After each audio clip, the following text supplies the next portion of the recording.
Olá, meus amigos, minhas amigas. Que bom que estamos juntos para darmos continuidade às nossas reflexões a partir das provocações deste livro, Chamamentos, de Roberto Tranjan. Hoje nós vamos para a 14ª fagulha. Enxerga melhor quem se distancia. E não é um distanciamento físico do qual ele está falando. Meu nome é Márcia Amêndola, você está no canal em que a gente discute psicologia, autoconhecimento e tantas coisas para que a gente tenha uma vida melhor, uma vida mais em paz conosco e com as pessoas à nossa volta, que a gente possa sinalizar o nosso propósito e seguir esse fluxo do nosso desenvolvimento.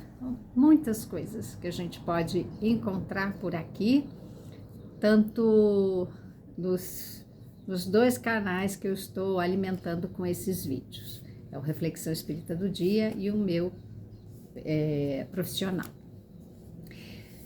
Esse estudo de hoje, ele escreveu, como ele escreve geralmente, uma folha e meia e traz a nossa proposta de reflexão, de exercício.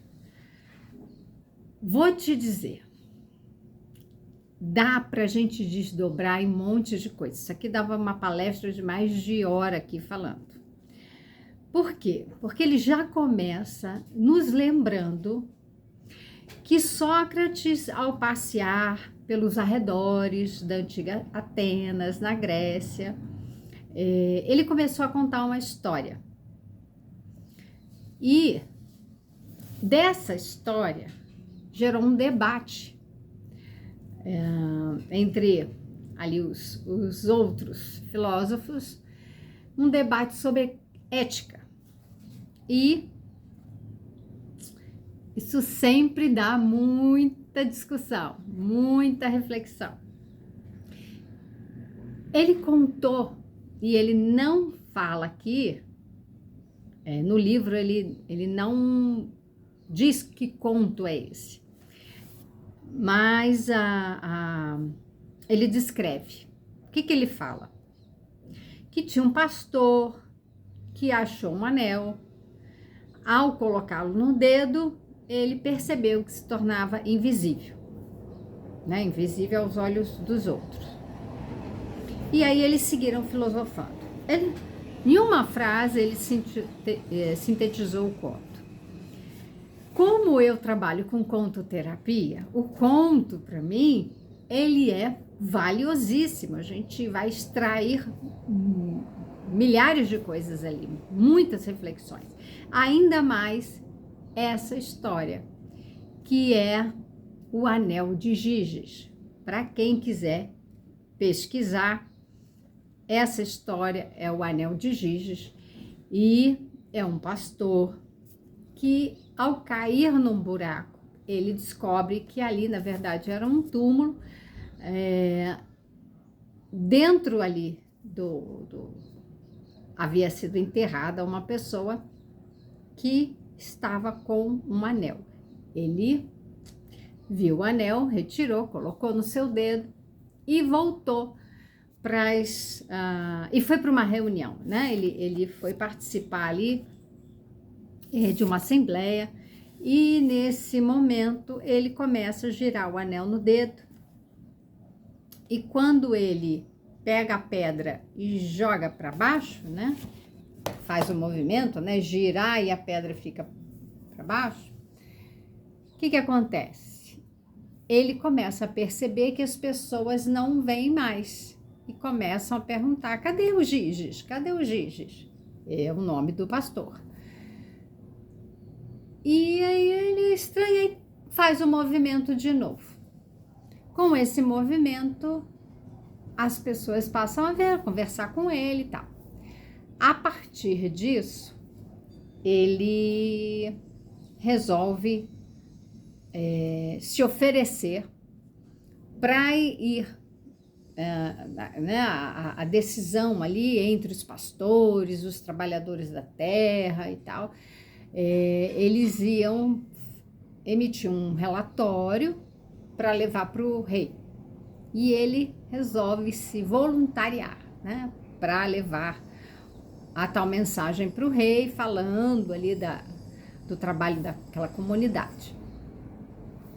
Quando ele vai, antes disso, ele começa a ficar invisível e roubar as casas, molestar as mulheres. Ao chegar lá no palácio, né, do rei, ele também faz a mesma coisa. Ele se infiltra, assedia a rainha e consegue matar o rei e se casar com a rainha. A discussão que os filósofos fazem em torno da ética é: o que você faria se você fosse invisível? Se você pudesse usar de algum poder de invisibilidade. E alguns acreditam que ao nos tornarmos invisíveis, ou seja, ninguém vai nos ver, logo podemos fazer tudo o que quisermos. Isso revelaria um caráter da pessoa, no qual ela mantém disfarçado, ou seja, ela usa de máscaras sociais no relacionamento ali com as pessoas, ou seja, quando ela é vista, quando está às claras, ela age, se comporta de determinada forma. Quando está às escuras, ou seja, se apaga as luzes e a gente não vê nada, a pessoa se torna invisível, ela vai agir de outra forma. Ela vai fazer aquilo que seria considerado reprovável socialmente. As práticas de violência, né, as práticas que infringem a lei, elas tendem a ser feitas às escuras. Né? A pessoa não quer ser pega em flagrante no seu delito, cometendo o seu delito. Essa é a grande questão ética. Sócrates apostava na bondade das pessoas. Aquela pessoa que, sendo ou não vista, ela seria justa, ela faria o correto.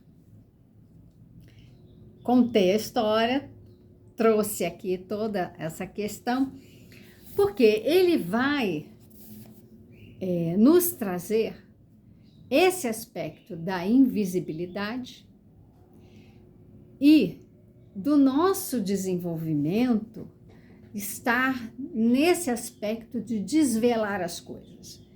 Desvelar para conhecer. Lembra que nós falamos do conhecimento?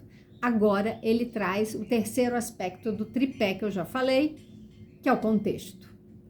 Nós precisamos agora olhar para o contexto. Esse olhar consciente é tirar o véu daquilo que estava encoberto. Então, revelar é tirar, né, essa capacidade de a gente tirar esse véu, tirar aquilo que cobria e o que ficava velado. E ele traz uma expressão de Viktor Frankl, percepção mais abrangente. Essa seria uma habilidade, né, uma capacidade que nós vamos desenvolver de observar, enxergar as coisas. A gente sabe que é do nosso ponto de vista, só que nós vamos, aí ele falou, enxerga melhor quem se distancia. Não fisicamente, embora fisicamente a gente pode também. O que a gente pode fazer? A gente pode subir uma montanha e olhar lá de cima a cidade toda. É uma visão panorâmica. A gente tem mais abrangente ali o nosso ponto de vista. Ainda continua como ponto de vista, mas percebe que a gente vai ampliando. E esse distanciamento, ele pode ser físico, mas ele é psíquico também, emocional também. Então, o que a gente pode aproveitar? Que em determinados momentos, quando nos relacionamos, as pessoas falam coisas que nos contaminam. Já ouviram isso? Ah, eu sou uma esponja, eu pego as coisas. Ou então a pessoa fala, dá uma opinião, e aí eu colo na opinião dela. Ah, ele tem razão. E ele até alerta sobre isso quando ele fala aqui das fake news. Olha só, as notícias falsas, né, são frases e imagens deslocadas de seu contexto. Como é que a gente produz uma mentira? Vocês já pararam para pensar nisso? Eu, durante muitos anos, até pouco tempo, até ano passado, eu ainda trabalhava como assistente técnica para o judiciário. E eu tenho o meu livro, né, fruto da pesquisa de mestrado, que é Falsas Denúncias de Abuso Sexual contra Criança. Falsas denúncias, por quê? Porque havia ali casos que eu atendi de pais sendo acusados pelas ex-mulheres, né, as mães das crianças, de cometerem esse tipo de violência contra os seus filhos. Só que a acusação não é uma acusação, uma alegação, né, de que houve a violência, ela não tinha evidências, né? Não quer dizer que ela seja falsa. A gente tem muitos casos que não tem evidência, mas ocorreu de fato a violência. Mas além de não ter evidências de que ocorreu, havia indícios de que a acusação era falsa. Então eu fiz um estudo sobre isso e trabalhei em muitos casos em que ocorreu a violência e que não ocorreu a notícia, a denúncia seria falsa. O que eu aprendi com isso? Muita coisa. O aspecto principal que eu aprendi é como que a gente constrói uma mentira. E o contexto, ele precisa ser analisado o tempo todo. Como que a gente constrói uma mentira? A gente pega uma verdade e distorce. A gente provoca uma distorção cognitiva. A gente começa, a notícia falsa, ela sempre começa com uma notícia verdadeira, que é essa notícia em que a gente é capturado porque nós compartilhamos da mesma ideia. Porque é senso comum, muitas vezes. Se começa com a notícia que é de senso comum. Todo mundo sabe que aquilo é. Então, assim, o ser humano precisa de água para sobreviver. A gente sabe que é isso. Isso já ficou senso comum. Então, quando uma pessoa começa a falar isso, a gente já cola naquilo. E aí pode vir o quê? A complementação. As águas estão poluídas, também é outro dado que a gente sabe. Dali a gente pode ir aumentando. A mentira, ela pode ser quando você começa a aumentar e aí generalizar. Por exemplo, a gente diz que todos os rios do planeta, toda a água doce, né, do planeta está contaminada por determinado vírus e bactéria. E se a gente beber dessa água, nós vamos ficar doentes e vamos morrer. Você vê que eu construí uma notícia que não tem dados de realidade. E eu fiz uma distorção a partir de um ponto que é verdade e senso comum. A gente sabe que precisa beber água, a gente sabe que os rios estão contaminados e dali a gente cria uma história que se torna crível. A pessoa pode acreditar. Só que saiu do contexto. Por quê? Porque quando eu generalizo, eu tirei do contexto. Eu não coloquei assim, olha, o rio Tietê, que passa ali na minha cidade, ele está contaminado e essa água está tendo um problema né, para poder limpar essa água, para ela se tornar potável. Então, essa água está chegando na casa das pessoas, né, os consumidores estão bebendo essa água que está contaminada. Então, eu estou falando dentro de um contexto. O rio, o processo, né, de limpeza da água para chegar até as casas de determinada cidade, isso é o contexto. Eu vou lá e verifico. Mas quando eu falo que todos, né, todo lugar, eu já saí e generalizei. Então, esse é um processo em que a gente produz notícias falsas. Por isso que ele inclui aqui, porque sai do contexto. Então, tudo tem que ser contextualizado. Quando eu trabalhava nessa área, né, jurídica, esse era um grande ponto de avaliação. Né? Esse era o critério que a gente tinha que ter para saber o que estava acontecendo de fato. Se havia ali uma mentira, às vezes não era uma mentira intencional. Às vezes era simplesmente um erro de interpretação. Era um ponto de vista. E daí eu vou trazer para vocês um exercício para a gente fazer para exercitar esse distanciamento mental. Porque às vezes a gente está numa conversa com alguma pessoa e ela está ali contando problemas. Como psicóloga, como psicoterapeuta, o meu trabalho é esse. Então eu fico escutando, né, as dificuldades, os desafios das pessoas. Eu não posso ali me envolver no sentido de sofrer junto com aquela pessoa, se ela está em sofrimento. O que eu preciso fazer? Eu preciso estar numa condição de ir trazendo essa pessoa para uma reflexão, para outra condição.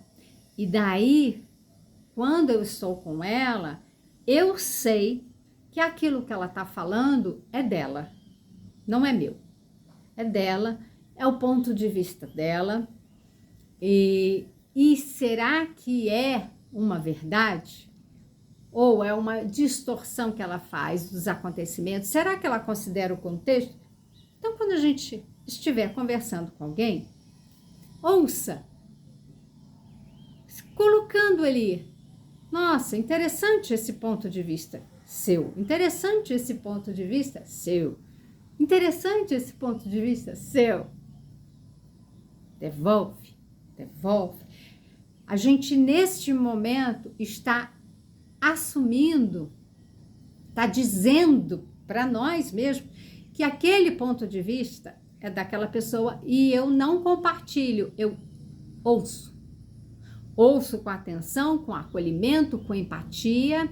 Geralmente, na empatia é que a gente acaba sentindo com a pessoa. Mas isso não é um problema. A gente não pode ficar com medo de sentir empatia.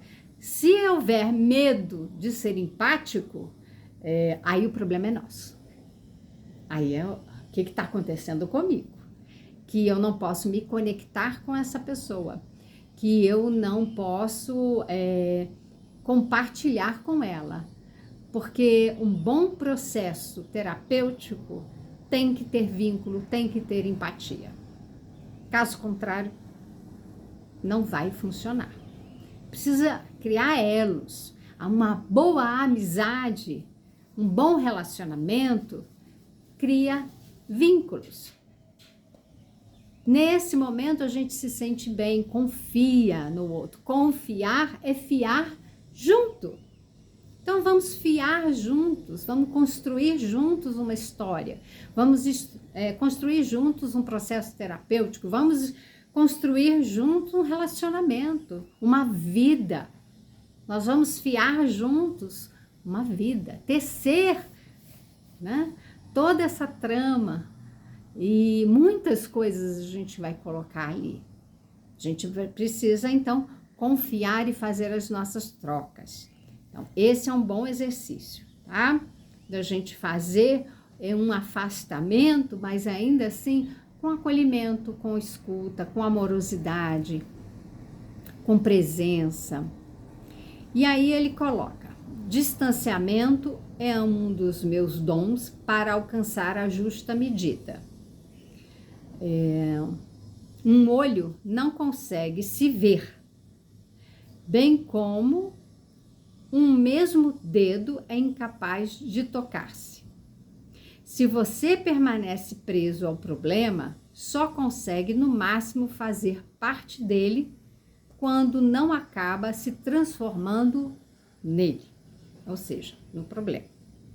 O segredo é tomar a devida distância para ver melhor e não perder a perspectiva. Então a gente vai, amplia o seu olhar, filtra os fatos, as opiniões. Então, esse filtro a gente já falou. Nós vamos passar toda a informação por um filtro. O crivo. Eu gosto muito da historinha do crivo, os 3 crivos. O crivo da verdade, o crivo da bondade e o crivo da utilidade.